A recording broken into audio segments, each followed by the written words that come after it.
Welcome to bird media. నేను మీ RK. Liquor scam ఈ ప్రకంపనలు ఆంధ్ర రాష్ట్రాన్ని ఏ విధంగా వణికిస్తున్నాయి? గత ప్రభుత్వంలో ఎక్సైజ్ శాఖకు సంబంధించి పదవులు నిర్వహించినటువంటి మంత్రులు కానీ, నాయకులు కానీ, అధికారులు కానీ వీళ్ళందరి చుట్టూ ఈ ప్రకంపనలు ఏ విధంగా కొనసాగుతున్నాయి అనేది గత కొంతకాలంగా మనం చూస్తూనే ఉన్నాం.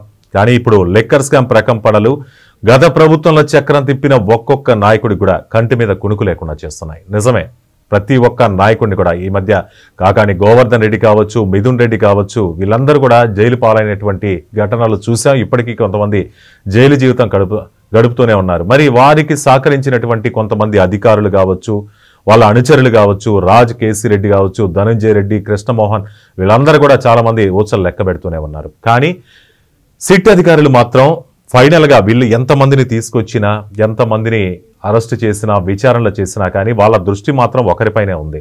అదే అంతిమ లబ్ధిదారు. ఆ అంతిమ లబ్ధిదారుడిపై గురిపెట్టినటువంటి సిట్ అధికారులు ఇప్పుడు ఇంకో నాయకుడిని కూడా టార్గెట్ చేస్తున్నారు అనేది ఇప్పుడు తెలుస్తోంది. మరి ఇప్పుడు అదే ఆ నాయకుడిని కలవరపాటుకు గురి చేస్తుంది.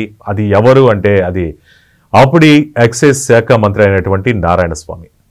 ఆంధ్రప్రదేశ్లో లిక్కర్ స్కామ్ దర్యాప్తు ఇప్పటికే వేగం పుంజుకుంది. ఈ కేసులో మాజీ ఎక్సైజ్ మంత్రి నారాయణ స్వామిని సిట్ అధికారులైతే ప్రశ్నిస్తున్నారు. ఇప్పటికే ఆయనకు పలుమార్లు కూడా నోటీసులు పంపించారు. కానీ ప్రతిసారి కూడా నాకు ఆరోగ్యం బాగలేదని, లేకపోతే వివిధ కారణాలు, నేను అవుట్ ఆఫ్ స్టేట్ అనో, లేకపోతే ఇక్కడ లేను, అక్కడ లేను, ఏదో ఒక కారణాలు చెప్తూ తప్పించుకొని తిరుగుతూనే ఉన్నారు. కానీ ఈ విచారణకు దూరంగా ఉంటున్నారు కాబట్టి ఇప్పుడు ఆయనపై కూడా స్పెషల్ ఫోకస్ పెట్టారు.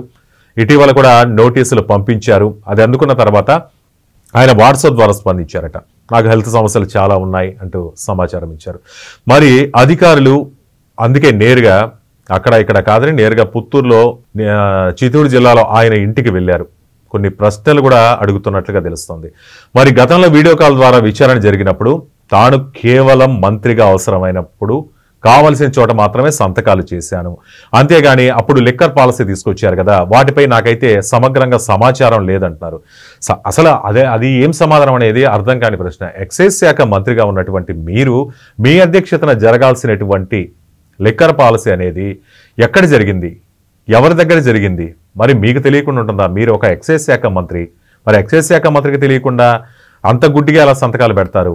ఒక మంత్రి, మీరు ఒక సామాన్యుడు కూడా ఏదైనా ఒక దస్తావేజుల మీద కానీ, ఏదైనా అగ్రిమెంట్ల మీద కానీ సంతకం చేసేటప్పుడు దాని గురించి పూర్తి వివరాలు తెలుసుకుంటాడు. తెలుసుకున్న తర్వాతే సంతకం పెడతారు. అంతేగాని ఇష్టం వచ్చిన చోట, అంటే ఎల్లకాలం ఈ ప్రభుత్వం అధికారంలో ఉండదు కదా, ఇలా సంతకాలు చేసుకుంటూ పోతే వాళ్ళ పాటికి వాళ్ళ పనులు కానిచ్చుకుంటూ ఉంటే రేపు అధికారం మారినప్పుడు నీ తలకి ఉచ్చు బిగించుకుంటుందనే అంత ఆ చిన్న పాయింట్ అనేది ఎలా మిస్ అవుతారు? మరి పాలసీ మార్పులపై పూర్తి సమాచారం మీ వద్ద లేదు అని చెప్తున్నారు. మరి అది ఇప్పుడున్నటువంటి ప్రభుత్వం కానీ, సిట్ అధికారులు కానీ దాన్ని యాక్సెప్ట్ చేసే పరిస్థితి లేదు. ఇప్పుడు నేరుగా ఆయనను ప్రశ్నిస్తున్న అధికారులు ఎక్సైజ్ పాలసీ మార్పులో ఆయన పాత్ర ఏంటి, దానిపై మరింత స్పష్టత సాధించేందుకు ప్రయత్నిస్తున్నారు. మరి విచారణలో ఆయన సహకరించకపోతే అరెస్టు కూడా చేస్తాము అనేటటువంటి అవకాశాలు ఉన్నాయని ఇప్పుడు రాజకీయ వర్గాల్లో కూడా తీవ్ర చర్చ జరుగుతుంది. మరి నారాయణ స్వామి ఎక్సైజ్ మంత్రిగా ఉన్నప్పటికీ ఒక్కరోజు కూడా సమీక్షలు నిర్వహించినట్లు రికార్డుల్లో లేవు.